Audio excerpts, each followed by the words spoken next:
Well, alright guys, hey, what's going on? I hope you guys are all doing good. So in today's video, I wanted to do a review of Need for Speed Underground and just kind of revisit it in 2023, you know, and kind of review what it's like through my current perspective. Last time I really played it, I was like 7, so it's been a long time.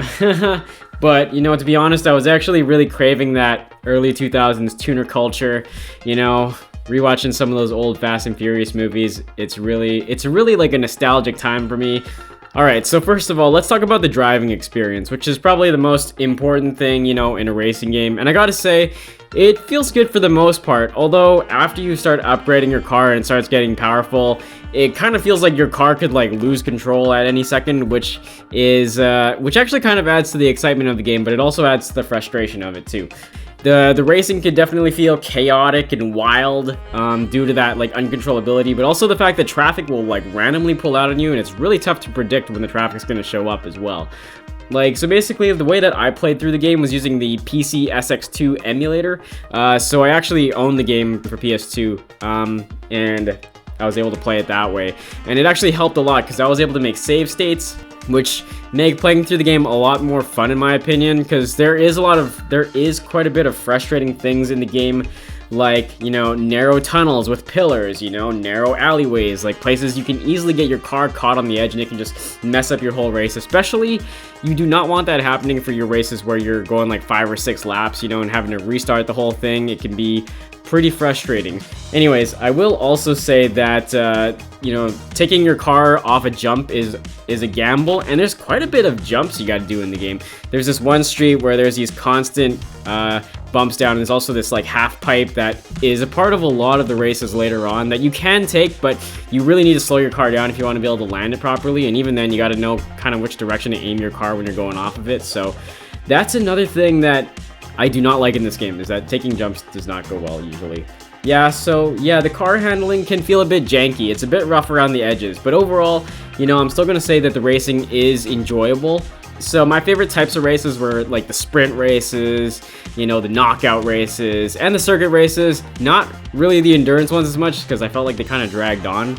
I also really enjoyed the drifting. I thought it was just a chill, fun mode, and I found it was always easy to do well in the drift modes, whereas in all the other modes, I felt like I was always fighting to try to get first place, and sometimes, you know, you feel like you lose the races for a stupid reason, like if the traffic pulls out on you or your car gets randomly caught on an edge of a building. Like, it can feel like the hitbox of the car is a bit bigger than it should be, I think. Well, hey guys, Jonathan from the future here. I just wanted to let you know that my next big goal with this channel is reaching 1,000 subscribers. So if you guys are enjoying the video, I hope you guys will hit like and subscribe. Let's see. Let's talk about the drag races. Now, these were my least favorite part of the game, personally. It's tough to get a good or perfect shift once your car is upgraded. Not that it really mattered, actually. Towards the end of it, I was getting over revs all the time when I was shifting, and I was still winning the races, although it would usually take me like 2 or 3 tries.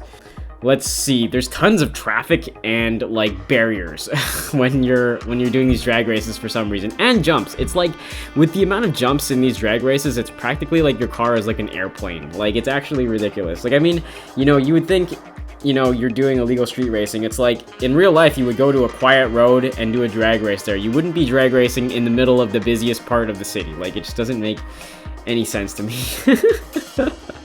Alright, let's talk about the customization now. This is one of the best parts of the game, to be honest. You're always unlocking new parts and decals, and it really gives you a sense of progression. You know, and getting to build your car and choose the parts is like, really, it could practically be a game of its own. That was how much fun it was, you know, spending time in the garage, adding on carbon fiber hoods, you know, changing the, you know, the roof scoop and the bumpers, you know, and the side skirts. It's a lot of fun. I really enjoyed that aspect of the game. And, you know, you can really dial in the looks of your car to make it look just how you want. And the nice thing is, in this game, whereas in Underground 2 you have like this rating system where you need to add on like every single mod you can, which makes your car look really stupid. This one you can actually just choose, you know, which mods you want, and it doesn't matter. So you can really make your car just look exactly how you want it to. You know, it could be a clean design, you know, you could put decals all over the place if you wanted to. Yeah.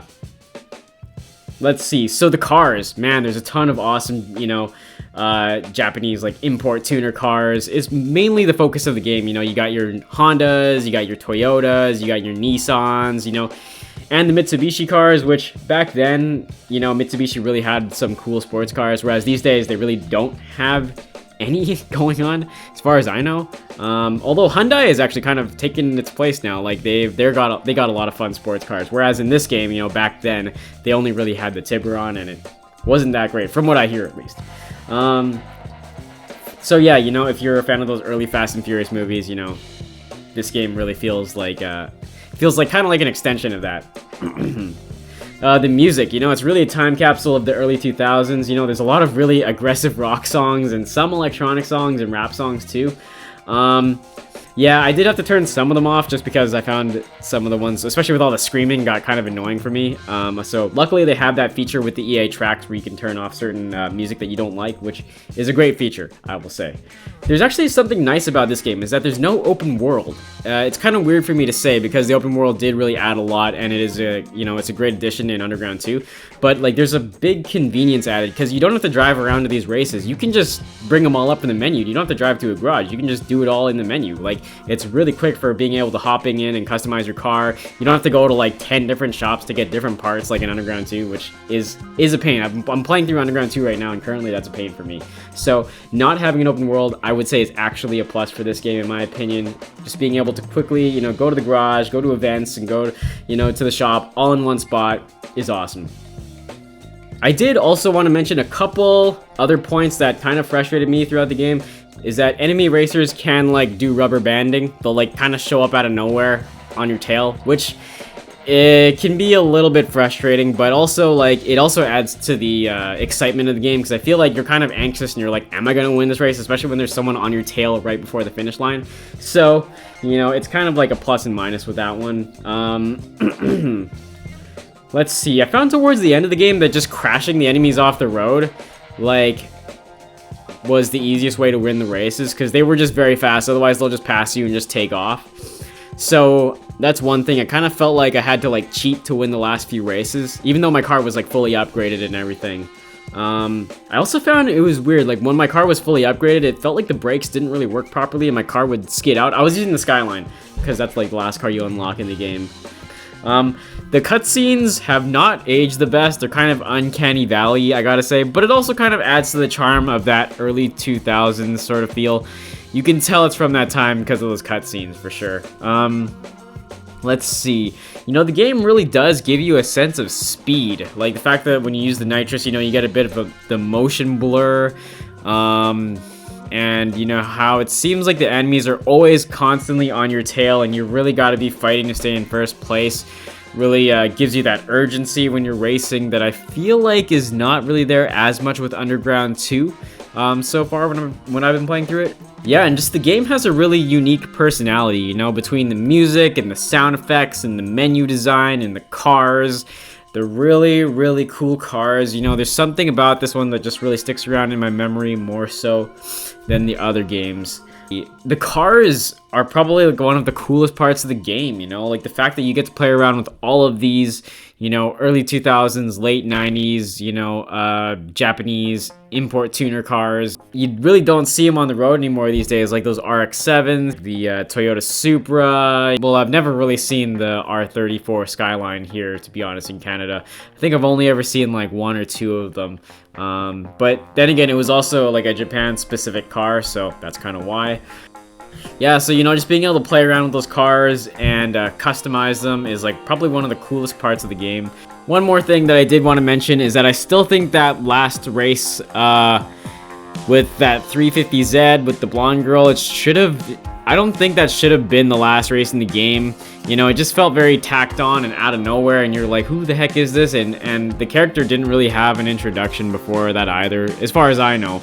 And it doesn't link into Underground 2, so I really think it was just silly how they stuck that at the end. I think the race against Eddie should have really been the last race, you know? It really stole some of that character's thunder just because they built him up, you know, and then you beat him, and then suddenly there's another race right after.